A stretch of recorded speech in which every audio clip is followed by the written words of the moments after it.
Hi, this is Glenn Arakawa, the creator of GlennArakawa.com.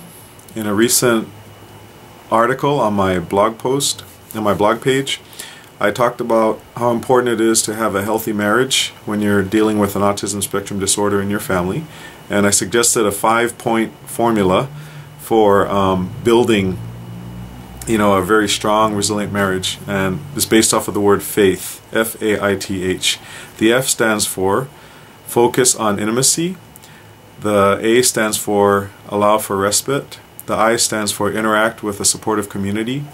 The T stands for take time alone together. And the H stands for have healthy boundaries in your relationship.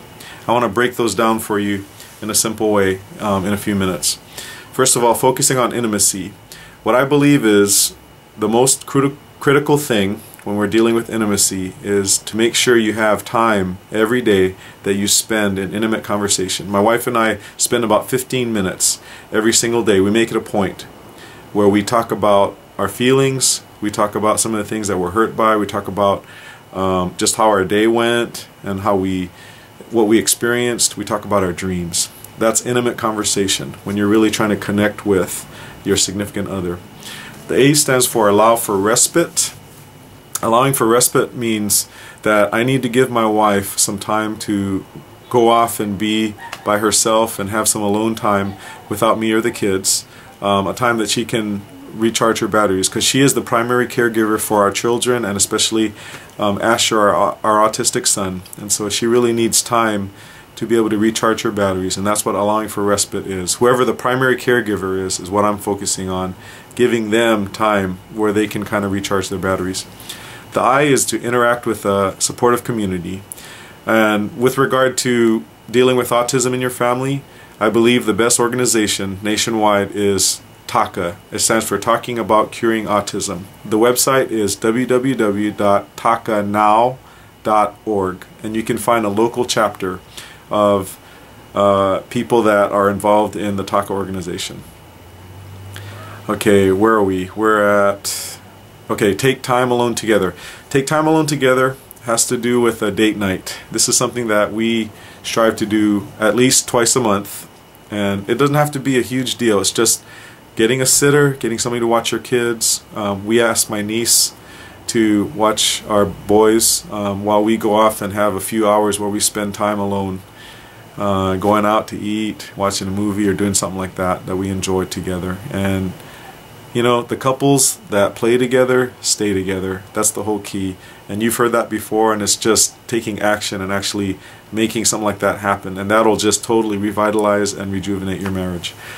And the last thing is have healthy boundaries in your relationship. Healthy boundaries has to do mainly with owning what's yours and not expecting the other person to own what's yours. And what I'm talking about are feelings. We are each very complex, very unique individuals with our own feelings and our own thoughts, and we need to own those things and not expect the other person to feel the same that we do about everything, not expect the other person or give the other person responsibility for something that belongs to us alone. For instance, if I get angry at my wife for because she did something, that's my anger, that's my problem. It's something that I choose to do. I choose to get angry when this happens. I can make a different choice with regard to that anger, but she did not cause me to be angry. I chose to be angry. And so, nobody can make you feel a certain way. You choose to feel a certain way. And it's complicated because when you're involved in an intimate relationship, you expect that person to be clairvoyant and to just totally understand and to be sensitive and to know exactly what's going to make you feel a certain way, and so quit doing the things that are annoying. But we're not perfect. I mean, we are going to make mistakes. We are going to do things that's going to be somewhat of a nuisance or outright offensive to the other person. But it's important that we take charge of what's ours. Now, knowing that a certain action or a certain behavior that I have affects my wife in a certain way, I can then choose to do something different to get a different result. And so when you have these healthy boundaries and healthy expectations in your relationship, it really does relieve the stress and the pressure from it, and you can just focus on enjoying each other and accepting each other for for you know, for who you are. You don't have to put on airs. You don't have to be something that you're not, but you do have to take responsibility for what's yours. And so I want you to encourage you to try this formula out. Again, it's focus on intimacy, allow for respite,